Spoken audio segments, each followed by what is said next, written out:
고린도후서 3장 12절에서 16절. 우리가 이 같은 소망이 있으므로 담대히 말하노니 우리는 모세가 이스라엘 자손들로 장차 없어질 것에 결국을 주목치 못하게 하려고 수건을 그 얼굴에 쓴 것 같이 아니하노라. 그러나 저희 마음이 완고하여 오늘까지라도 구약을 읽을 때 그 수건이 오히려 벗어지지 아니하고 있으니 그 수건은 그리스도 안에서 없어질 것이라. 오늘까지 모세의 글을 읽을 때 수건이 오히려 그 마음을 덮었도다. 그러나 언제든지 주께로 돌아가면 그 수건이 벗어지리라. 그래서 지금 대부분의 유대인들의 눈에 수건이 강하게 쓴 것 같은 그 같은 심령으로 성경을 읽기 때문에 우리 눈에는 너무나 명약관하지 않습니까? 요즘 우리가 성경을 보면서 얼마나 유대인들을 향한 주님의 음성이 분명하게 들려지고 있습니까? 진정자들이 예수님이 메시아이고 예수님을 통해서만 존재 회복이 있다는 분명한 메시지를 계속해서 우리가 성경을 통해서 읽게 되는데 저들은 그것을 모르는 거예요. 그렇게 구약을 열심히 읽고 토라를 딸딸 외다시피 읽는 이 유대인들은 아직도 수건을 얼굴에 쓰고 있어서 하나님의 진리를 읽지를 못한다는 것입니다. 그래서 오늘 우리가 함께 기도할 때 그 유대인들의 얼굴에 씌워진 수건, 눈에 씌워진 그 베일, 이것을 없애달라고 기도를 해야 되는데 먼저 우리가 이스라엘을 이해해야 됩니다. 이스라엘에 씌워진 수건이 무엇인가를 이해해야 될 줄로 믿습니다. 그래서 오늘 그 수건들에 대해서 여기 그 루벤 도린이 쓴 원 뉴맨이라는 책을 보면은 지금 이스라엘을 덮어쓰고 있는 그 어둠의 영, 그 수건들의 정체를 잘 말해주고 있어서 그 내용 가운데 간추리고 또 기도하는 가운데 오늘 이들에 대한 기도 제목을 나누고 기도하는 시간을 갖고자 합니다.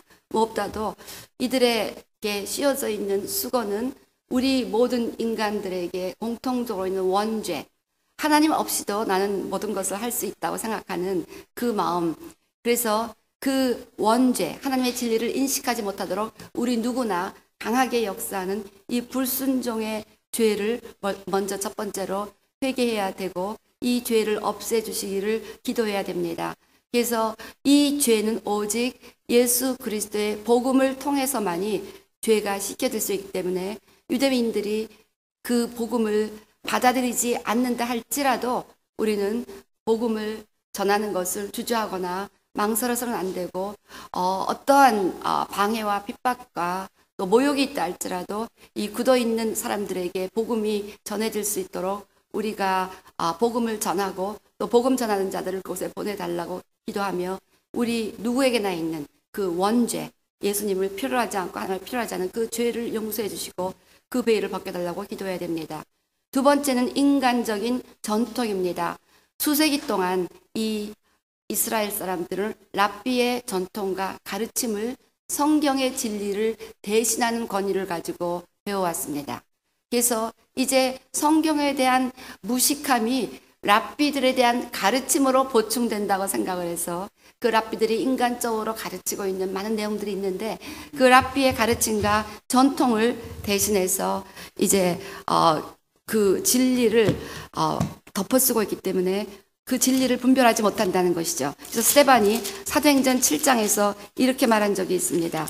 51절에서 53절 말씀처럼 목이 곧고 마음과 귀에 할례를 받지 못한 사람들아, 너희가 항상 성령을 거스려 너희 조상과 같이 너희도 하는구나. 너희 조상들은 선지자 중에 누구를 핍박지 아니하였느냐. 의인이 오시리라 예고한 자들을 저희가 죽였고 이제 너희는 그 의인을 잡아준 자여 살인한 자가 되다니 너희가 천사에 전한 율법을 받고도 지키지 아니하였도다. 이 말을 듣고 마음에 찔려 저를 향하여 이를 갈았다고 기록하고 있습니다.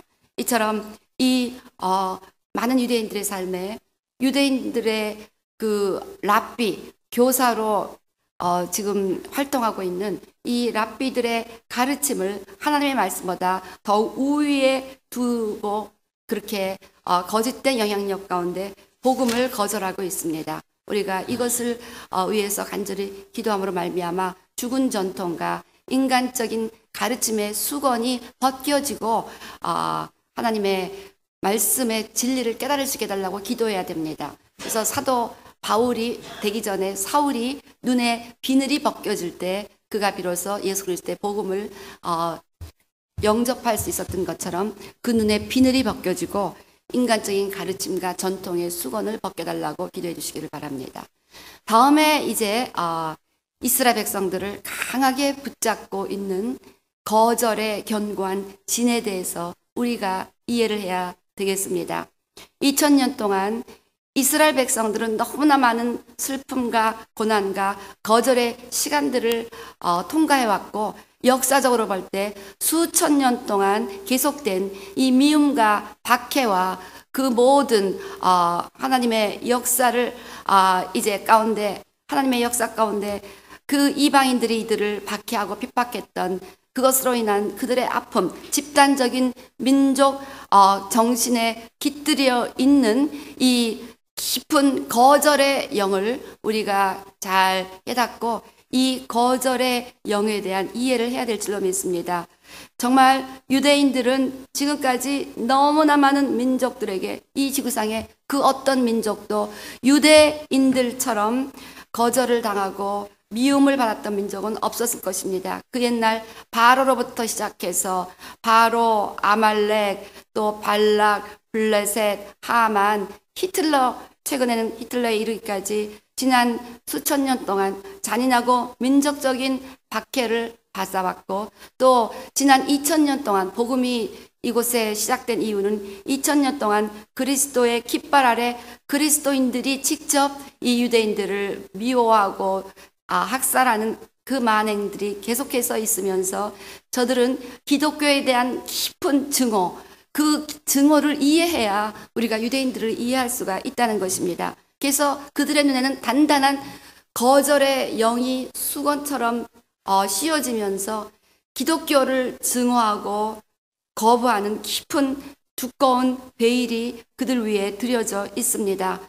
지금까지 역사적으로 볼 때 교황들이 유대인들을 거부하는 콘스탄티누스 대제로부터 시작해서 반유대적인 교황들이 계속해서 있어 왔고, 그리고 종교 재판이라는 이름 하에서 수많은 유대인들이 학살당했고, 피로 얼룩진 십자군, 또한 마틴 루터의 잘못된 편견으로 인한 박해, 그 같은 것들이 유럽에 널리 펴지면서 유럽에 자행되는 살인, 또한 대학살, 이런 것들이 히틀러의 만행을 불러왔고, 이런 것들이 아직까지 유대인들의 마음에 깊이 상처로 얼룩져 있기 때문에 그들은 지금 복음을 받아들이기가 너무나 어렵다는 것입니다. 우리 1099년에 있었던 이 십자군들이 예루살렘에서 유대인들이 모인 큰 회당의 문을 밖에서 잠그고 불을 질러놓고 그리스도여 우리는 당신을 찬양합니다라는 노래를 하면서 회당 주위를 행진했을 때, 회당 주위에서 죽어가고 있던 이 유대인들은 무엇을 생각했을까요? 그 그리스도가 우리를 이렇게 죽이는구나. 이 그리스도가 이렇게 잔인하게 집단적으로 인간을 죽이는 인간이라면 우리는 절대로 그 예수를 믿지 않겠다라는 이를 갈면서 그 수많은 사람들이 죽어갔을 것입니다.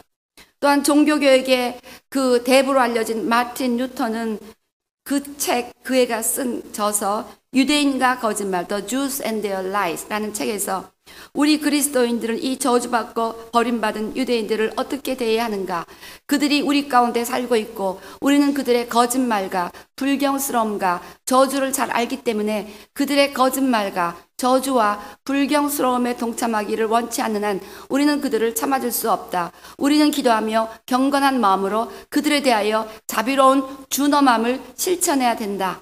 이렇게 해서 나중에 이 루터는 유럽 사람들에게 말하기를 유대인들의 집에 함부로 들어가서 거기에 있는 은이나 금이나 또한 현금을 다 갈취해도 된다. 그렇게 해라 라고까지 명령을 할 정도로 유대인들에 대한 잘못된 그러한 견해를 유럽인들에게 가르쳤습니다. 히틀러는 이 마틴 루터의 말을 인용하면서 유대인들을 말살하려고 시도했고, 자기가 이 마틴 루터의 말을 그대로 받아들이며 하나님의 뜻을 대신해서 유대인들을 죽인다고 하면서 그들을 가스실로 보냈다는 것입니다.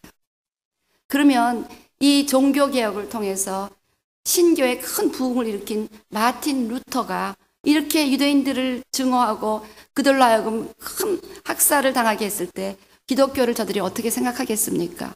우리는 이 유대인들의 마음에 깊이 도사리고 있는 이 거절의 견고한 진을 이해하지 않는 한 우리는 이들을 마음으로 이해할 수가 없다는 것입니다. 그래서 거절의 견고한 진은 너무나 지금까지도 끈질기고 강하게 버티고 있기 때문에 이 민족은 지금까지도 다른 사람들을 의심하고 다른 사람들의 호의를 항상 의심하고 쉽게 거절하는 성향이 있다는 것입니다. 그리고 이 같은 깊은 기독교인들을 통한 최근에 2000년간에 자행되었던 그 만행으로 인한 그 깊은 증오의 영은 복음 전도자들에 대한 불신과 그 메시지에 마음을 완전히 닫아버리는 그 같은 경향을 지금까지 이루어 왔다는 것입니다. 그들의 그 상처는 우리가 상상할 수 없는 너무나 심각한 상처였기 때문에 그 집요한 거절과 미움과 배척, 바로로부터 시작해서 최근에 기독교 지도자 마틴 루터에 이어서 히틀러에 이르기까지 그 상처가 너무나 심각하기 때문에 그 눈이 가려져 있고 그 인지 능력이 완전히 상실되었고 거부감과 소외감으로 인한 상처는 이스라엘의 민족 영혼 가운데 너무나 깊이 깃들여져 있다는 것입니다. 이 같은 거절의 영은 이제 이 그리스도인들이 깊은 사죄를 하면서 저들을 희생적이고도 무조건적으로 사랑하는 이 같은 하나님의 참된 사랑을 보이지 않는 한 우리 기독교 조상들이 그들에게 저지른 이 만행에 대한 그들의 상처를 치유하기는 너무나 어렵다는 것입니다. 너무나 큰 사랑만이 이 증오를 정복할 수 있고 그들이 아무리 그러니까 이 유대인들이 기독교를 믿으라면 이 민족의 배신자야. 너는 나치를 기억하지 못하느냐. 우리를 그렇게 집단을 학살한 그 기독교인들을 아직도 기억하지 못하느냐 하면서 막 그들에게 온갖 막대기로 치고 돌 던지고 이 민족의 배신자야 하면서 기독교로 개종하는 유대인들에 대한 미움을 표현하고 있다는 것입니다. 이 같은 저들의 그 끈질긴 몇천 년간의 어려있는 미움을 우리가 하나님의 사랑으로 풀어낼 수 있도록 우리가 끈질기게 기도해야 되는 것이고 그래서 우리 이방인들에게 저들의 회복을 위한 하나님의 부담을 우리에게 허락하셨다는 것입니다. 4500년간 이 거절의 견고한 진은 아브라함 때부터 시작이 되었습니다. 그래서 아브라함이 유대 민족, 이스라엘 민족의 시조인데 아브라함 때부터 이 자기의 본토를 떠나서 다른 민족 가운데 살면서 끊임없이 미움을 당하고 거절당하고 소외당하면서 그들에게 그냥 그들이 용납하는 정도지 한 번도 다른 민족이 이 유대 민족을 마음으로 그렇게 웰컴했던 적은 없었습니다. 힘 때문에 정복당해서 할 수 없이 용납하지만 항상 그들이 우리의 땅을 공격해서 침입해서 마치 이 아메리칸 인디안들이 유럽에서 이리 와서 자기가 땅을 놓쳐버렸다는 그 미움 때문에 그들의 영혼이 지금 굉장히 파괴되어 가는 것처럼 유대인들도 이 유대인들이 들어와서 우리의 땅을 이렇게 침입하고 우리를 힘으로 무력으로 쫓아내고 있다는 그 강한 미움과 증오로 이 모든 유대인들을 대했다는 이스라엘 민족을 대했다는 것을 우리가 이해해야 됩니다. 하나님은 이스라엘 민족을 선택하고 구별해서 저들을 사랑했다고 하지만 이 하나님의 선택과 구별은 오히려 그 둘러싼 모든 민족에게 거절과 증오를 조장했고 이 사단은 그 하나님의 선택을 역으로 악용해서 그들 마음에 심각한 거절과 상실감을 조장함으로 말미암아 오히려 모든 정상적인 인지 능력이 파괴될 정도로 그렇게 고통을 당했다는 것입니다. 그리고 그 다음에 이삭도 마찬가지였습니다. 이삭은 자기의 아버지가 자기의 심장에 칼을 들이대는 그것을 그 눈으로 목도하면서 아버지까지 나를 이렇게 배신하고 배척하고 하나님이 나를 배신하고 나는 어린 마음에 그 배신과 배척이 늘어갈 수가 있었다는 것이죠. 그리고 야곱도 마찬가지였습니다. 그의 친형 에서로부터 미움과 거절을 당하고 도망가면서 자기의 고향을 떠나 유리해야 되는 그러한 인생을 살고 그 야곱에게서 12지파가 생겨나면서 이스라엘 민족 혼은 그 같은 거절감, 미움, 상실, 증오, 외로움 이것들로 점철된 인생을 살아왔다는 것입니다. 요셉도 마찬가지였어요. 형제들의 이 거절의 영이 계속 내려오는 것을 우리가 보는 거죠. 요셉도 형제들의 그 끈질긴 질투, 미움, 살인적인 관계, 우리가 그를 죽여버리리라는 이 친형들이 배다른 형이긴 하지만 이 같은 스텝 브라더들이 그 끔찍한 질투와 미움 가운데 또 다른 이스라엘 민족의 공통적인 성향, 거절당하고 미움당하고 질투, 자기가 충성서 있던 그 보디발의 집에서도 또 거절당하고 오해당하고 미움당해서 감옥으로 들어가고, 거기서 또 자기가 구원했던 꿈을 예언했던 그들에게 또 거절당하고, 이렇게 해서 이스라엘 민족들이 지금까지 점철되어 왔습니다. 계속해서 역사의 역사를 이어서 이스라엘의 역사는 다른 열방들에게 배척당하고 미움당하고 증오당하는 그 같은 역사를 이루어왔다는 것입니다. 바로는 기가 막힌 민족적 사형 선고를 했다라고 표현합니다. 남자아이, 모든 사내 아이들이 태어나면 악어가 우글거리는 날강에 집어던져라. 너무나 끔찍한 민족적인 사형 선고였습니다. 이 같은 하나님의 선택된 백성들, 이 같은 지도자의 그 같은 선고를 들었을 때 모든 민족이 나를 버린 것뿐 아니라 하나님도 나를 버렸다라는 그 같은 배신감, 그 거절감이 그들의 깊이 인지됐을 뿐이 없었다는 것입니다. 광야를 통과하는 이스라엘 민족 역시 마찬가지였습니다. 수많은 민족들로부터 끊임없이 미움과 배척과 거절을 당하는 역사의 연속이었습니다. 지구상의 어떤 민족도 이렇게 반복된 소외와 증오를 그렇게 오랫동안 다른 민족으로부터 받아본 적이 없었다는 것입니다. 끊임없이 이웃의 민족과 주변의 나라들은 이스라엘을 정복하고 약탈하고자 했습니다. 그 당시 성령님은 아직 오시지 않았기 때문에 성령님의 위로함이 없이 역사의 무대에서 경험하는 거절감, 영적인 조상, 이스라엘에서부터 내려온 소울타이가 되면서 그들이 갖고 있는 이 거절감, 미움과 상실의 영이 우리에게 다 왔어. 여기서 예수 잘 믿는 사람들이 누구나 저도 그런 걸 당했습니다. 아마 여기 계신 많은 분들이 그런 거절감과 소외감을 정도의 차이는 있지만 다 당하면서 지금까지 예수를 믿었을 것입니다.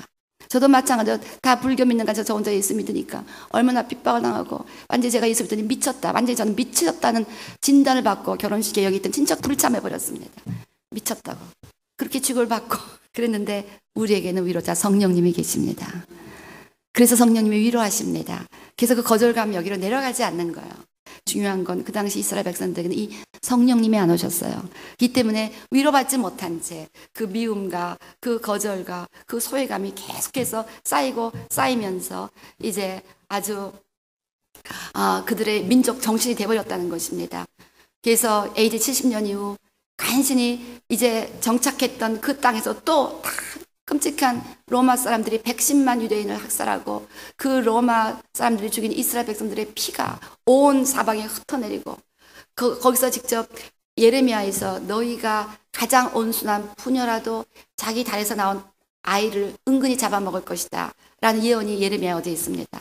근데 그 예언이 그대로 성취된 것이 그 당시 로마 시대 이제 이 이스라엘 백성들을 다 잡으면서 너무너무 배고프니까 어느 집에서 고기 굽는 냄새가 나서 그 당시 로마 군인들이 그 집에 들어가 보니까 굉장히 부잣집 딸이었대요. 그 여자가. 그런데 자기 아이를 그냥 바베큐를 해갖고 그걸 뜯어먹고 있더래요. 그러다가 그 로마 군이 들어오니까 한 반쯤 먹다 먹은 자기 아들을 갖다 던져버려갖고 그 로마 군들이 막 구역질을 하고 집에서 나왔다는 기록이 요세푸스 역사에 나온다고 합니다. 그러니까 역사, 이게 실천이 됐다는 것이죠. 그러니까 그 이방 민족의 압제 때문에 그 당하는 그 아픔과 고난, 이것이 우리가 상상을 초월한다는 것이죠. 이렇게 해서 그들은 고토를 떠나 다 뿔뿔이 흩어졌는데, 유대인들이 피난민들로 이 나라에서 저 나라로 항상 이동하지만 어디에서도 환영받거나 받아들인 적이 없었다는 것입니다. 그래서 항상 이들은 미움의 대상이었고, 아까도 얘기했지만 콘스탄티누스가 313년에 기독교를 로마 제국의 종교로 인정하는 기독교의 공인을 우리가 참 좋아했지만 그 이면에는 바로 교회를 그 이후 1000년간 암흑으로 집어넣게 하는 유대인 추방이라는 어마어마한 또 다른 진실이 있었다는 거야. 우리는 이것을 의도적으로 무시하며 지금까지 교회가 가르쳐 왔습니다. 그러나 이제는 우리가 이 진실에 부딪히고 우리 기독교가 선조가 자행했던 이 만행을 인정하고 회개하면서 기도하지 않는 한 우리가 전하는 복음을 저들이 받을 수가 없다는 것입니다. 그렇게 해서 어저께인가도 얘기했지만 어거스틴이 그렇게 말했잖아요. 온 서양 세계가 최고의 교부로 추앙하는 성 어거스틴이라는 사람이 교회는 이스라엘을 대신했다. 라고 하면서 로마 제국의 반유대적인 법률을 제정하도록 했고, 이것이 수세기에 걸쳐 이 유대인들에게 잔악한 행위를 자연스럽게 할 수 있도록 해주고, 어거스틴의 대를 이어서 계속 내려오는 이 기독교의 지도자들은 하나님께서는 유대인들과 관계를 끊으셨다, 하나님의 진노가 유대인들에게 쏟아지고 이제 하나님의 축복이 이방인들에게 쏟아지고 있다 라는 공공연한 슬로건을 내들고 아주 공적으로 박해를 하며 대량 학살을 자행했습니다. 예수님의 이름으로 수만 명의 유대인들이 학살되는 것은 비일비재했고, 그나마 남아있는 생존자들은 노예로 팔아버렸고, 그 다음에 유대인들은 또 기독교 어린이들을 살해해서 그 피를 마신다는 유언비어를 유럽에 퍼뜨렸습니다. 이 같은 날조된 중상모략으로 인해서 노르웨이, 스웨덴 같은 그 유럽의 대부분의 사람들이 광적인 살인으로 유대인들을 죽였습니다. 그리고 이 14세기 유럽 인구의 3분의 1을 죽게 한 그 같은 패스트가 번졌는데, 이 패스트를 번지게 한 장본인들이 또한 유대인들이라고 하면서 유대인들을 또 그렇게 미워했습니다.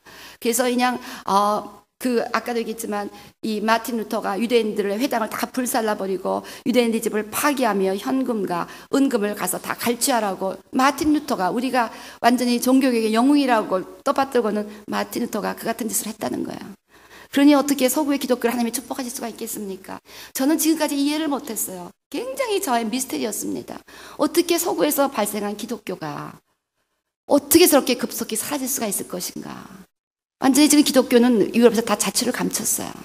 그 이유를 저는 이해를 못했습니다. 근데 이제 보니까 서구 기독교가 이렇게 유럽인들을 저주했는데, 분명히 창세기 10장 보면 너희를 저주한 자, 아브라함에게 너를 저주한 자를 나는 저주하고 너를 축복한 자는 나는 축복한다. 유대인들을 저주했던 유럽을 어떻게 하나님이 축복할 수가 있겠습니까? 그러면서 이제 나치 독일이 등장을 했던 것입니다. 그 배척의 컴플렉스는 너무나 집요하게 저들의 그 민족 혼에 쌓여져 갔습니다.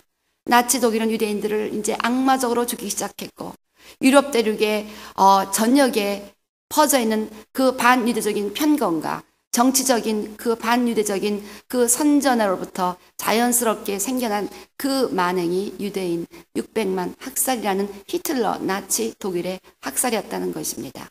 그럴 때 그렇게 나치가 유럽 사람들을 죽이고자 할 때 대부분의 유럽 나라들은 모른 척하거나 유대인 박해에 대해서 외면을 해버리고 그렇게 죽이는 것을 그냥 묵인해버렸습니다. 같이 죽인 거예요. 그러니까 유럽 전체가 같이 이 나치의 학살에 참여했다는 것입니다. 정말 유럽 중에서도 특별히 독일을 제하면 그 다음으로 영국이 가장 잔인했다고 합니다. 그 당시 팔레스타인을 영국이 신탁 통치했잖아요. 그래서 유대인 대량 학살을 막 하는 나치 독일을 이제 피해서 유럽에서 도망가려고 고토로 가고자 할 때 고토로 들어오지 못하게 하는 법률을 제정하고, 너무나 잔인하게 그 나치 독일의 치하에서 죽어가게 방조하고 뒤에서 숨어서 격려했던 인간들이 영국 사람이었다는 것입니다. 때문에 그 이후 영국은 뭐 완전히 내리막길. 근데 제가 언젠가 며칠 전에 제가 말씀드렸지만, 사실 이 시오니즘 운동을 시작이 되고 1897년 테오도르 헤츠로 유명한 유대인에겐 영웅입니다. 그 사람을 중심으로 해서 영국 사람이죠. 시오니즘을 격려해주며 유대인들은 자기들의 땅에 돌아가서 나라를 시작해야 된다는 운동을 일으켰던 사람들이 영국 사람들이었습니다.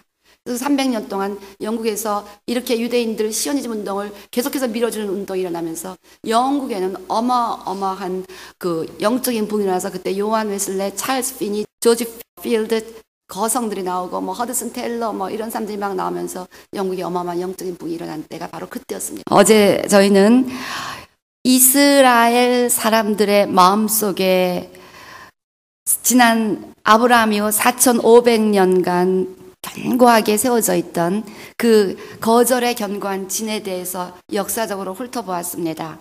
그래서 아브라함 때부터 본토 친척을 떠나 늘 이방인들 속에 살면서 거절당하고 배척당하고 미움당하고 늘 그들은 시비 걸고 싸움 걸고, 그래서 지난 4,500년간 지금까지도 테러리즘 통해서 계속해서 아랍 국가의 분노 속에서 또 아랍의 환심을 사기 위한 모든 세계의 냉혹한 외교 정책 속에서 이스라엘 속에는 뼈아픈 거절의 영. 왜 모든 나라들은 우리를 미워하는 것일까? 왜 우리를 증오하는 것일까? 그 모든 야곱도 형에게 증오받았습니다. 요셉도 마찬가지였습니다. 다윗도 마찬가지였습니다. 계속해서 그들의 민족권에 하나님께서 구별하시고 선택하셨다는 이유 때문에 모든 열방은 이스라엘 백성들을 증오했습니다. 그것 때문에 사단은 역이용해서 이스라엘 백성들의 마음속에 뿌리 깊은 거절의 견고한 진, 그리고 어제 우리가 십자군부터 시작해서 마틴 루터, 성 어거스틴 이런 기독교의 초대 교보들도 시작해서 최근에 이르기까지 얼마나 기독교가 잔인하고 무자비하게 이스라엘 백성들을 죽이고, 이 마틴 루터, 종교개혁의 선구자는 마틴 루터가 공공연하게 모든 유대인들의 집에 불을 사르라, 그들 속에 쳐들어가서 모든 현금과 금가원을 뺏어라 라는 이야기까지 하고, 이 같은 이스라엘 백성들이 기독교인들에게 대하여 갖는 그 아픔과 그 분노를 우리가 이해해야 된다고 했습니다. 지난 4,500년간 면면이 내려왔던 그들의 아픔과 분노와 그 증오를 이해할 때 우리는 큰 사랑으로 그들을 무조건적으로 참아주고 축복하면서 복음의 문을 열 수 있다는 것에 대해서 살펴보았습니다. 자, 이제 오늘은 하나님께서는 계속해서 성경 가운데 말씀하신 것을 우리가 지금까지 계속해서 보아왔습니다. 이스라엘이 회복되어야 예수님이 재림하시고, 그래야 이 지구의 소유권을 주장하고 있는 사단은 쫓겨나가고, 이 세상은 예수 그리스도의 온전한 소유가 돼서 이제 천년왕국을 통한 온전한 회복을 기대할 수가 있는데, 이스라엘 회복이 없이는 그것이 불가능하다는 것을 성경을 통해서 계속 살펴보았습니다. 그리고 그 이스라엘의 회복은 바로 우리 이방인들에게 주어져 있다는, 이방인들에게 그 이스라엘 회복에 부담을 주셨다는 것을 또한 성경을 통해서 보았는데, 오늘 다시 한번 이스라엘 회복에 그 분명한 거룩한 부담이 우리 이방인 교회에 주어졌다는 내용을 룻기서를 통해서 살펴보시겠습니다. 룻기서를 살펴보기 전에 하나님께서 이스라엘에게 주신 궁극적인 회복의 약속들이 성경에 계속해서 기록되어 있는데, 그 중에서 몇 가지만 살펴보고, 이 같은 회복을 이루기 위한 하나님의 모든 뜻은 바로 이방인 교회들에게 주어져 있다는 것, 이방인 교회를 통해서 이스라엘 같은 회복을 이루고, 이스라엘 회복을 통해서 온 세계가 회복된다는 하나님의 회복에 대한 비전을 이룰 수 있다는 것을 살펴보시겠습니다. 우리 예레미야서 31장 열어보시겠습니다. 예레미야 31장 31절 말씀 보면, 나 여호와가 말하노라, 보라 날이 이르리니 내가 이스라엘 집과 유다 집에 새 언약을 세우리라. 하나님께서 아브라함을 통해서 여러 가지 언약을 세우신 것을 우리가 지난 월요일 화요일 보았습니다. 그런데 그 언약이 브로큰 되었습니다. 이스라엘이 율례를 지키지 않음으로 말미암아. 그래서 하나님은 새 언약을 세우시는데, 그 언약을 파괴한 아내를 위하여 남편이 새로운 언약을 세우듯이 새 언약을 세운다고 말씀하고 계십니다. 그래서 33절, 나 여호와가 말하노라, 그러나 그날 후에 내가 이스라엘 집에 세울 언약은 이러하니 곧 내가 나의 법을 그들의 속에 두며 그 마음에 기록하여 나는 그들의 하나님이 되고 그들은 내 백성이 될 것이라. 34절도 마지막쯤에 보면, 내가 그들의 죄악을 사하고 다시는 그 죄를 기억지 아니하리라. 그래서 언젠가 말씀드린 것처럼 야곱이 에서와 화해하기 전에는 야곱은 아버지의 땅에 들어갈 수가 없었다는 것을 말씀드렸습니다. 그래서 야곱의 죄가 사함받는 그 같은 하나님의 은혜가 있어야 그 야곱이 에서를 용서하고 서로 용서하면서 회복 가운데 드디어 가나안 땅에 야곱의 후예들이 들어갈 수가 있다는 것이죠. 그래서 이 죄사함의 언약은 예수님을 통해서만이 가능하기 때문에 예수님을 메시아로 인정하지 않는 한 그들에게는 회복이 가능할 수가 없다는 것입니다. 근데 이렇게 예수님을 만나서 저들의 죄가 용서받을 수 있도록 주님께서 하시겠다는 새 언약을 강조하셨습니다. 32장, 예레미야 32장도 마찬가지입니다. 37절부터 보면, 37절 말씀부터 보면, 보라 내가 노와 분과 큰 분노로 그들을 쫓아보냈던 모든 지방에서 그들을 모아내어 이것으로 다시 인도하여 안전히 거하게 할 것이라. 다시 고토로 인도한다는 것입니다. 그들은 내 백성이 되겠고 나는 그들의 하나님이 될 것이며, 내가 그들에게 한 마음과 한 도를 주어 자기들과 자기 후손의 복을 위하여 항상 나를 경외하고, 내가 그들에게 복을 주기 위하여 그들을 떠나지 아니하리라 하는 영영한 언약을 그들에게 세우고, 나를 경외함을 그들의 마음에 두어 나를 떠나지 않게 하고 내가 기쁨으로 그들에게 복을 주되 정령이 나의 마음과 정신을 다하여 그들을 이 땅에 심으리라. 나 여호와가 이같이 말하노라. 내가 이 백성에게 큰 재앙을 내린 것 같이 허락한 모든 복을 그들에게 내리리라 하면서 영영한 언약, 새 언약은 그들의 죄를 사해 주시고 그들이 하나님을 경외할 수 있도록 관계를 회복시켜 주시고, 관계가 회복이 될 때 그들을 다시 나라를 세워 주시고 또 고토에 돌아오게 하시고 그들의 범사가 회복되는 온전한 회복으로 인도하신다는 것입니다. 33장도 마찬가지입니다. 10절부터 보면 나 여호와가 말하노라. 너희가 가리켜 말하기를 황폐하여 사람도 없고 짐승도 없다 하던 여기 곧 황폐하여 사람도 없고 주민도 없고 짐승도 없던 유다 성읍과 예루살렘 거리에서 즐거워하는 소리, 기뻐하는 소리, 신랑의 소리, 신부의 소리 및 만군의 여호와께 감사하라. 여호와는 선이시니 그 인자심이 영원하다는 소리와 여호와의 집에 감사제를 드린 자들의 소리가 다시 들리리니 이는 내가 이 땅에 포로로 돌아와서 처음과 같이 되게 할 것임이니라. 여호와의 말이니라. 나 만군의 여호와가 이같이 말하노라. 황폐하여 사람도 없고 짐승도 없던 이곳과 그 모든 성읍에 다시 목자에 거할 곳이 있으리니 그 양무리를 눕게 할 것이라. 이런 내용들이 지금 성경에 35가지가 나온다는 것을 지난번에 말씀드린 적이 있습니다. 이스라엘과 유다에 대해서는 시온에 대해서는 3000번의 말씀이 나오는데 회복에 대해서는 35번이 이렇게 계속해서 비슷한 메시지가 다른 언어들로 기록되어 있습니다. 그래서 이 회복의 모습을 에스겔서 37장 보면 우리가 잘 알고 있듯이 에스겔이 골짜기에서 죽은 뼈들이 가득한 것을 보게 되는데 그 죽은 뼈들이 회복되는 단계가 2가지였습니다. 그래서 먼저는 육의 회복, 그 뼈가 서로 연락되고 힘줄이 생기고 살이 오리고 그 위에 가죽이 덮이고 이렇게 육의 회복이 이루어지고, 그렇지만 생기가 없었습니다. 지금 이스라엘은 일단 나라가 세워지고 백성들이 그 땅에 거하면서 육의 회복이 생겼지만 그 안에 생기가 없는 영의 회복은 이루어지지 않았습니다.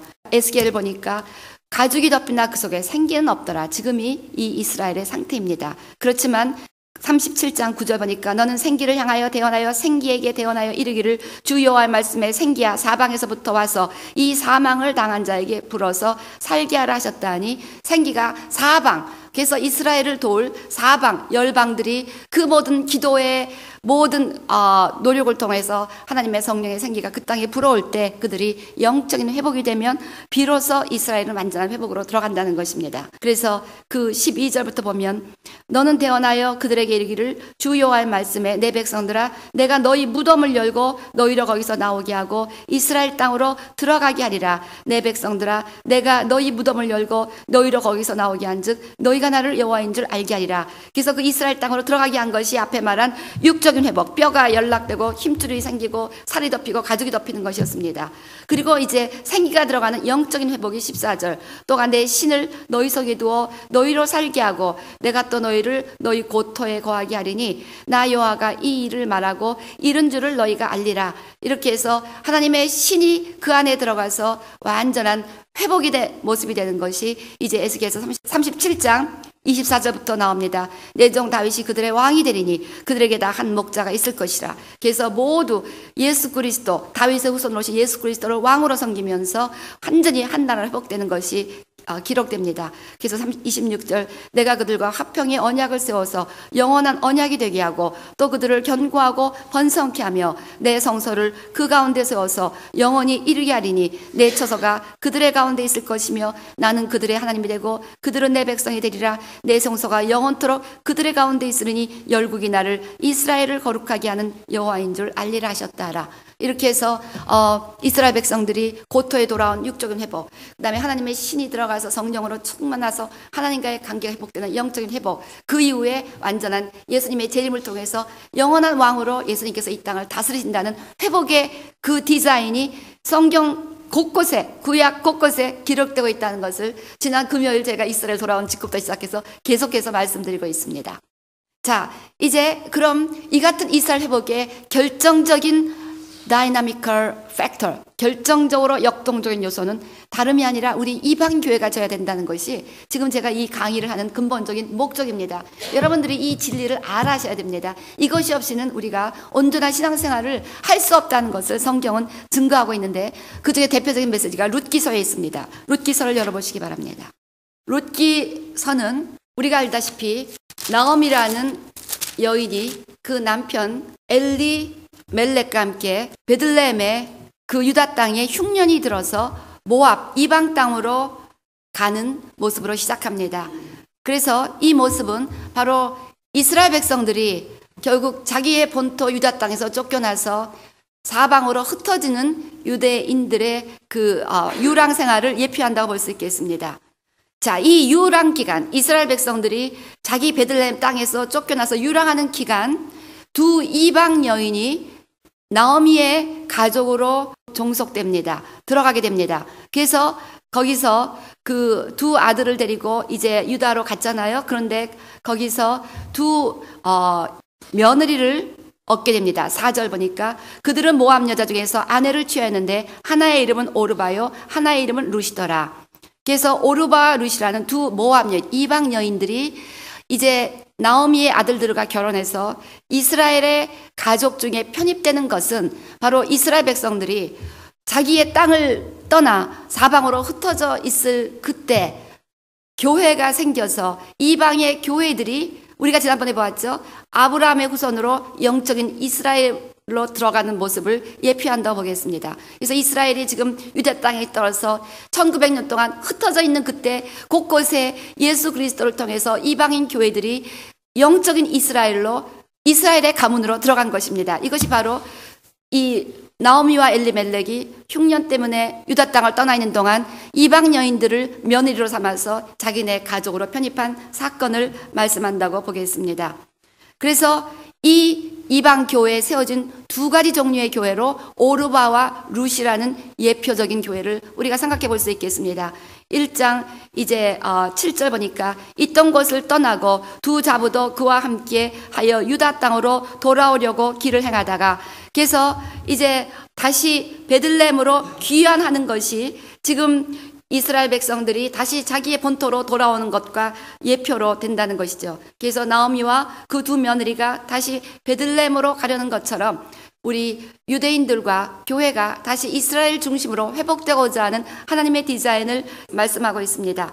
그런데 이 두 자부 중에서 한 며느리는 결국 1장 14절 말씀처럼 그들이 소리를 높여 다시 울더니 오르바는 그 시모에게 입맞추되 룻은 그를 붙여쳤더라. 두 며느리에서 오르바는 나오미를 떠나 자기의 고향 본토로 들어가고 룻은 끝까지 나오미를 붙잡았다고 합니다. 즉 이 땅에 두 가지 종류의 교회가 있어 왔다는 것입니다. 우리가 지금까지 계속 말씀드렸습니다. 교회가 세워지고 완전히 유대인들을 교회에서 추방하는 운동을 콘스탄티누스 대제부터 시작함으로 말미암아 그 유대인들이 교회에서 추방되면서 교회는 암흑시대로 들어가고 전혀 축복을 못 누리다가 이제 1600년경에 테오도르 헤르즐로부터 시작해서 시오니즘, 유대인들을 다시 고토에 돌아가게 하자는 운동을 영국에서 시작함으로부터 그때 다시 요한 웨슬레니부터 시작해서 막 그 성령의 운동이 유럽에 시작하기 시작했다는 것이죠. 교회가 유대인들을 축복하지 않으면 절대로 하나님은 교회를 축복하지 않았다는 것을 교회 역사 2000년이 우리에게 증언하고 있습니다. 여러분 이 사실을 놓치지 말아야 됩니다. 그래서 이 오르바는 결국 나오미를 축복하는 것이 이스라엘 축복하는 교회의 모습인데 이스라엘 축복하지 않고 자기의 계산을 따라서 자기의 본토로 가면서 결국 하나님으로부터 끊어졌습니다. 이 땅에서 이스라엘을 축복하지 않는 교회는 결국은 하나님으로부터 끊어질 수뿐이 없다는 것이 성경의 가르침입니다. 그렇지만 이 룻은 모든 희생을 의미했습니다. 나오미를 쫓아간다는 것은 가난하고 기대할 것이 없고 아무런 보상도 기대할 수 없는 외로운 늙은 과부를 쫓아간다는 것은 자기의 젊음을 희생하고 결혼을 희생하고 모든 것을 희생하는 것처럼 보였지만 결국 자기를 희생하면서 끝까지 이스라엘 편에 있는 교회들을 하나님께서 어떻게 축복하시는가를 오늘 본문을 통해서 우리가 알 수가 있습니다. 이제 룻과 나오미가 다시 베들레헴으로 들어간 그 때가 어떤 때였는가 했더니 1장 22절 보세요. 나오미가 모압 지방에서 그 자부 모압 여인 룻과 함께 돌아왔는데 그들이 보리 추수 시작할 때 베들레헴에 이르렀더라. 즉 유대인들이 다시 자기의 본토로 귀환하는 그때 그리고 이방의 교회들이 이스라엘을 축복하기 위해서 우리도 지금 이스라엘 축복하기 위하여 유대 땅을 밟지 않았습니까? 이렇게 이방의 교회들이 이스라엘 축복하기 위해서 유대 땅을 밟기 시작한 그때는 추수 시기라는 것입니다. 그래서 마지막 예수님 재림 직전 거대한 추수의 시기에 우리가 들어가고 있다는 것. 우리가 며칠 전에 봤죠. 지금 마지막 한 세대를 지금 이스라엘이 회복되고 이방인들이 이스라엘을 축복하기 위하여 돌아가는 이때가 마지막 한 세대라고 지난번 시편 102편에서 보았는데, 마찬가지로 마지막 추수의 시기 때가 바로 이스라엘들이 자기 땅으로 돌아가고 이방인들이 이스라엘 축복하기 위하여 이스라엘 모이는 이때라는 것입니다. 저와 여러분이 살고 있는 때가 지금 어느 때인가를 분별하셔야 됩니다. 그랬는데 돌아가 보니까 그 지위는 형편없었어요. 20절 21절 보니까 나오미가 그들에게 이르되 나를 나오미라 칭하지 말고 마라라 칭하라. 이는 전능자가 나를 심히 괴롭게 하셨음이라. 내가 풍족하게 나갔더니 여호와께서 나로 비어 돌아오게 하시고 여호와께서 나를 징벌하셨고 전능자가 나를 괴롭게 하셨거늘 너희가 어찌 나를 나오미라 칭하느뇨. 이스라엘 백성들이 유대 땅으로 돌아갔지만 그들은 가난했습니다. 그래서 나오미, 기쁨 대신 마라, 괴로움, 고통을 의미하는 나의 인생은 고통이요 괴로움이다. 지금 이스라엘 가보니까 이스라엘 백성들의 모습은 나는 말아요 하고 다니는 것 같았습니다. 너무나 가난했고요. 뭐 하나 제대로 옷가게 하나 몰 같은 것도 보지 못했습니다. 모든 돈은 그저 전쟁. 언제든지 테러가 일어나고 언제든지 아랍들이 자기들을 공격한다는 그 공포 가운데 살아가기 때문에 돈만 있으면 무기 사고 전쟁 준비하느라고 바쁘기 때문에 생활 형편없었습니다. 바로 이 같은 모습으로 나오미가 유대 땅에 돌아온 것처럼 지금의 이스라엘 모습이 이런 모습이라는 것입니다. 자, 그렇지만 이 회복이 나오미도 회복되고 룻이 회복되는 것이 결정적인 계기가 룻이 보아스를 만나 결혼할 때 나오미도 회복되고 룻도 회복되는 놀라운 회복이 일어났습니다. 다시 말하면 이 이방인 교회들이 확실하게 예수 그리스도를 신랑으로 만나 신부의 자리로 그렇게 예수님과 긴밀하게 될 때 우리는 이스라엘 축복하고 우리도 축복하는 완전한 회복의 자리로 나아갈 수가 있다는 것입니다. 우리 교회가 작년부터 재작년 계속해서 예수님 사랑에 초점을 맞추고 그저 눈만 있으면 주님이 사랑한다를 찬양하고 주님의 깊이 사랑하면서 주님의 신부된 교회로 회복되어 가더니 우리 주님은 이스라엘의 눈을 열어주시면서 제가 좀 계속해서 지금 이스라엘에 대한 메시지를 전하게 인도해 주셨습니다.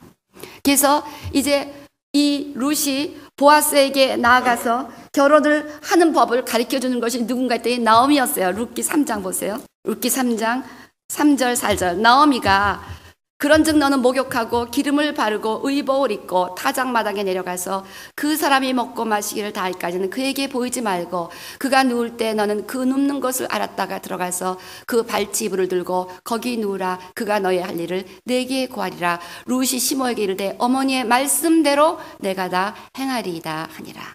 여러분, 룻이 어떻게 보아스와 결혼하게 되다 보니까 나오미의 가르침대로 어머니의 말씀대로 순종할 때 가능했습니다. 나오미는 아까도 얘기했듯이 옛 이스라엘, 늙은 이스라엘을 상징한다고 했습니다. 우리가 예수님을 사랑하는 법, 예수님을 만나는 법, 예수님과 교제하는 그 모든 법을 하나님의 말씀을 통해서 배우게 됩니다. 저는 지난 20몇 년간 큐티를 하나님의 말씀 묵상을 생명처럼 했습니다. 그래서 말씀을 깊이 묵상하고 읽고 암송하고 말씀을 연구하다 보니까 예수님 사랑에 빠지게 됐어요. 그래서 예수님과 결혼하는 법까지 이렇게 성경을 통해서 우리가 알게 된다는 것입니다. 즉 옛 이스라엘, 이 성경 66권은 다 유대인들이 썼습니다. 우리 로마서 9장 보면 이스라엘에게는 율법이 있고 약속이 있고 예배가 있고 하나님의 영광이 있다는 것을 사도 바울이 강조하고 있습니다. 그렇습니다. 유대인들이 아니었다면, 옛 이스라엘이 남겨준 성경이 아니었다면 우리는 예수님을 메시아로 알 수도 없고 예수님께 나갈 수도 없고 예수님을 사랑할 수도 없고 예수님을 믿는 법, 예수님을 기쁘게 하시는 법, 하나님을 기쁘게 하시는 법을 알 수가 없습니다. 말씀을 통해서 우리가 배웠다는 것이죠. 그래서 나오미의 어머니의 말씀대로 내가 행하리이다. 우리의 하나님의 말씀대로 듣고 순종하는 삶으로 나갈 때 우리는 자연스럽게 룻과 보아스가 결혼하듯이 우리는 예수 그리스도와 결혼하여 주님의 가장 사랑받는 신부의 삶을 살아갈 수가 있다는 것입니다. 바로 이 같은 삶을 우리 주님께서 저에게 가르쳐 주셨다는 것을 저는 고백할 수가 있습니다. 저는 누구도 우리는 다 이방인의 대표적인 모습이었어요. 다 불교 가운데 자라났고 아무도 예수를 믿는 법을 가르치지 않았지만 성경 말씀을 통해서 또 말씀을 가르쳐 주시고 오신 성령님을 통해서 이 하나님의 말씀을 알게 되고 배우게 되고 깨닫게 되고 순종하다 보니까 주님을 깊이 사랑하는 그 삶으로 나아가 주님과 결혼하듯이 주님의 가장 사랑받는 신부의 삶으로 나아가는 것이 무엇인가를 저와 여러분이 알게 된 것이 아닙니까? 그래서 우리가 이 같은 옛 나오미가 아무 쓸모없는 여인이 아니었어요. 그냥 늙은 과부고 우리에게 그냥 짐만 되는 그 같은 존재가 아니라 룻은 늙은 시어머니를 버릴 수 없어서 쫓아갔지만 그 시어머니의 가르침을 받아 보아스를 만나 결혼을 하게 됐다는 거예요. 우리 이스라엘은 우리에게 거추장스러운 존재가 되는 것이 아니라 바로 이 이스라엘을 통해서 우리가 예수님을 깊이 만나게 되는 은혜를 누린다는 것입니다. 룻이 보아스를 만나 모든 것이 회복됩니다. 참된 교회는 예수님을 진정으로 사랑하는 그 신랑과 신부의 관계에 들어갈 때 모든 지위가 회복이 되고 이방 여인 가난했던 이 룻이 나중에 보면은 가장 존귀한 예수 그리스도의 계보에 오르고 놀라운 회복의 역사가 일어납니다. 저와 여러분이 예수님을 신랑으로 만나 이렇게 하나님의 말씀에 가르침을 받아 성령님의 인도하심을 받아 예수님을 깊이 사랑하게 될 때만이 여러분 각자의 삶이 회복된다는 것을 깨닫게 되시기를 바랍니다. 오늘 이 본문에서 이 보아스가 룻에게 관심을 갖는 결정적인 계기를 성경은 이렇게 기록합니다. 룻기서 2장 11절. 룻기서 2장 11절. 보아스가 그러니까 10절부터 보면 룻이 땅에 엎드려 절할 때 그에게 이르되 나는 이방여인이언을 당신이 어찌하여 내게 은혜를 베푸시며 나를 돌아보시나이까.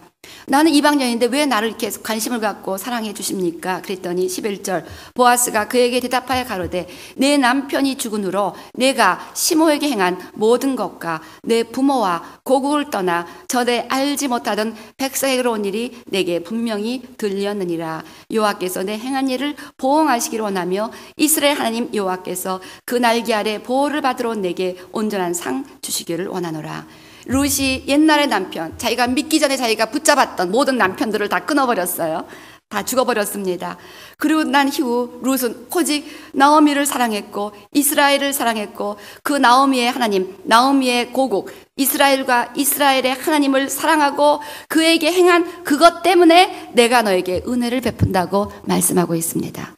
예수님이 우리를 사랑하시고 예수님이 우리에게 은총을 베풀어 주시는 가장 궁극적인 이유 중에 하나는 바로 우리가 예수 믿기 전에 모든 것을 끊어버리고 그 이스라엘 하나님을 사랑하고 이스라엘을 불쌍히 여기고 이스라엘을 축복하고자 하는 마음이 있을 때 예수님은 우리를 사랑하시며 우리에게 사랑을 쏟아부으신다는 것입니다.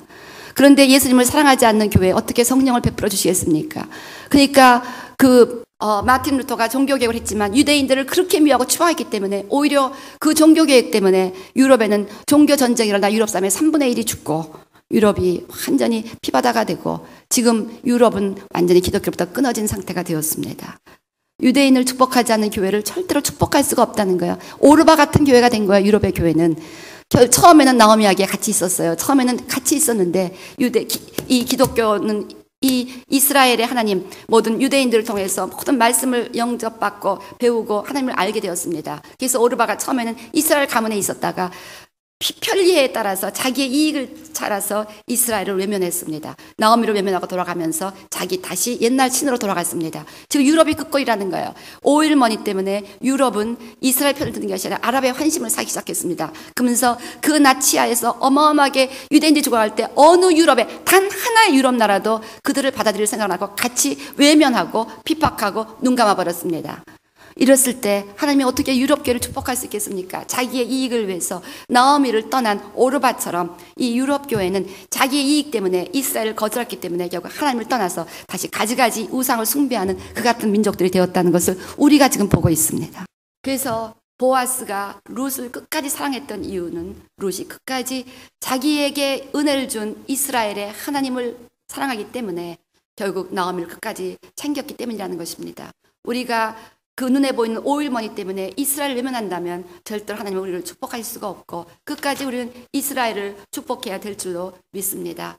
이렇게 해서 이제 룻은 이스라엘에게 나오미에게 아기를 낳아주고 그 아기가 이름이 오벳인데 오벳이란 말의 뜻은 자기를 보낸 자의 뜻을 완전히 행하는 일꾼, 종이라는 뜻이라고 합니다. 그래서 오벳은 결국 다시 예수 그리스도를 통해서 모든 이스라엘 백성들을 하나님께로 인도하는 마지막 메시아닉 주 세대를 의미한다는 것입니다. 요 오벳을 통해서 다윗이 그 땅에 태어납니다. 이 같은 메시아닉 주를 통해서 예수님이 새롭게 이 땅에 재림하는 역사가 일어나게 된다는 것입니다.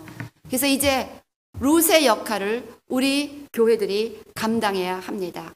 생명을 잉태시키는 그 노고의 산실인 태 역할을 우리 이방인 교회들이 해야 된다는 것입니다. 하나님께서는 지금 이 이방인 교회들을 참으로 사랑스럽게 보고 계십니다. 이 이방인 교회 중에서 이 룻처럼 자기를 돌아보지 아니하고 이스라엘을 위해서 기도하고 이스라엘 축복하는 교회들이 오늘 본문의 룻처럼 그렇게 사랑스럽게 보입니다. 그리고 이 사랑스러운 교회들을 통해서 하나님께서는 교회를 회복시키고 이스라엘 회복시키는 놀라운 역사를 감당하게 하신다는 것입니다. 이사야 49장, 여러분 오늘 이 이스라엘 메시지는 너무너무 중요한 것입니다. 여러분이 이거 포인트를 놓치면 신앙생활의 핵심을 잃어버리는 거예요. 하나님이 크신 은혜로 지금 우리 교회 이 비밀을 열어보고 계신다는 것을 깨달으시고요. 이 메시지들을 CD가 나오면 듣고 또 들으면서 계속해서 이스라엘에 대한 열정을 회복하시기를 바랍니다. 이 계시는 아무 교회나 오픈되는 것이 아닙니다. 아무 사람에게나 오픈되는 비밀이 아닙니다. 정말 룻처럼 보아스의 깊은 사랑을 받는 그들에게 오픈되는 비밀 중에 비밀입니다. 여러분의 기도 가운데 우리가 이스라엘 다녀와서 이 눈을 열어주신 거예요. 그러니까 여러분들이 이것을 잘 깨달으셔야 됩니다. 마지막에 우리가 룻과 같은 교회, 하나님 보시기에 너무 사랑스럽고 룻이 얼마나 사랑스럽습니까? 자기를 돌아보지 아니하고 시어머니, 늙은 아무 볼 거 없는 시어머니를 위해서 그 유대 땅에 들어갔던 룻과 같이 여러분들이 뭐 예수 믿는다고 뭐가 나옵니까? 자기를 희생하고 아무것도 보지 아니하고 오직 주님을 사랑하기 때문에 자기들을 헌신하는 그 아름다운 교회의 모습이 바로 오늘 본문의 룻입니다. 이 같은 교회들을 찾고 계십니다. 이 같은 교회가 주님을 진정 사랑해서 연합될 때 모든 것이 회복된다는 것이 우리 주님의 뜻입니다.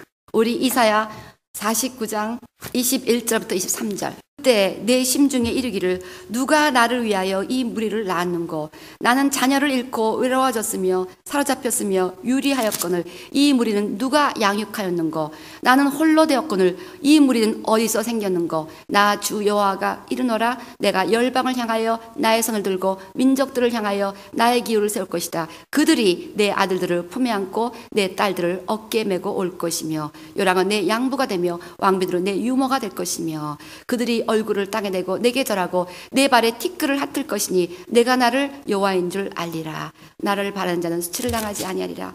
지금 어디서 이 같은 내 자녀가 생겼는고 이해를 못합니다. 이스라엘. 그렇지만 이렇게 이방인 교회들이 간절히 이스라엘에서 중보함으로 말미암아 메시아닉 주들이 흩어진 유대인들의 예수를 믿고 메시아닉 주들이 되어서 하나님을 새롭게 예수를 통해서 만나는 그 하나님의 아들들이 다시 이스라엘 땅으로 돌아가는 모습을 아름답게 묘사하고 있습니다. 이것이 지금 그대로 이루어진 것이 너무나 신기하지 않습니까? 이 말씀의 뜻을 우리가 이스라엘의 비밀을 깨닫지 못하고 오늘 본문의 룻기를 통해서 룻을 통해서 나오미가 아들을 낳는 이것을 이해하지 못하면 이 본문이 무슨 뜻인지를 이해하지 못합니다. 어디서 무슨 내 아들들이 원박에 속는 것이 무슨 뜻인가? 이제 여러분이 그것이 다 이해가 된 줄로 믿습니다. 하나씩 하나님께서 지금 말씀을 풀어주고 계시는 이 마지막 시대로 돌아갔다는 것을 깨달으시고 이제 사방에서 예수 그리스도를 통하여 하나님의 아들들이 된 자녀들이 이스라엘 땅으로 들어가고 있는 메시아 주들이 이제 막 이스라엘로 회복하고 있는 이 마지막 시점, 그것이 지나면 예수님 재림하시고 어마어마한 어마겟돈 전쟁 마지막 종말의 심판을 통해서 이 나라가 이 지구가 천년왕국을 통한 회복으로 나아가게 됩니다. 그리고 이제 이 교회는 이 나오미가 아들들을 낳기 위해서 산고의 역할을 하며 이스라엘 위한 자궁, 이스라엘 위한 태 역할을 감당해야 되는데 이 땅에는 두 가지 종류의 교회가 있다는 것입니다. 오르바 같은 교회, 룻과 같은 교회. 자기의 이익을 위해서 이스라엘을 거절함으로 결국 다시 옛날에 섬기던 신으로 돌아갔던 유럽과 같은 교회. 그리고 끝까지 희생을 하면서도 그것을 가난을 룻이 나오미를 따라 베들레헴으로 간 것은 가난을 상징했고 외로움을 상징했고 거절을 상징했습니다. 예수를 믿는다는 것이 때로는 가난을 상징하고 소외를 상징하고 거절을 상징한다 할지라도 끝까지 예수님을 쫓는 이스라엘 하나님을 사랑하는 이 같은 룻과 같은 교회를 통해서 나오미도 회복되고 룻도 회복되고 이스라엘도 회복되고 이방 교회들도 회복되어서 예수 그리스도의 재림을 통한 온 세계 회복을 주도할 수 있게 되시기를 주의 이름으로 축원합니다.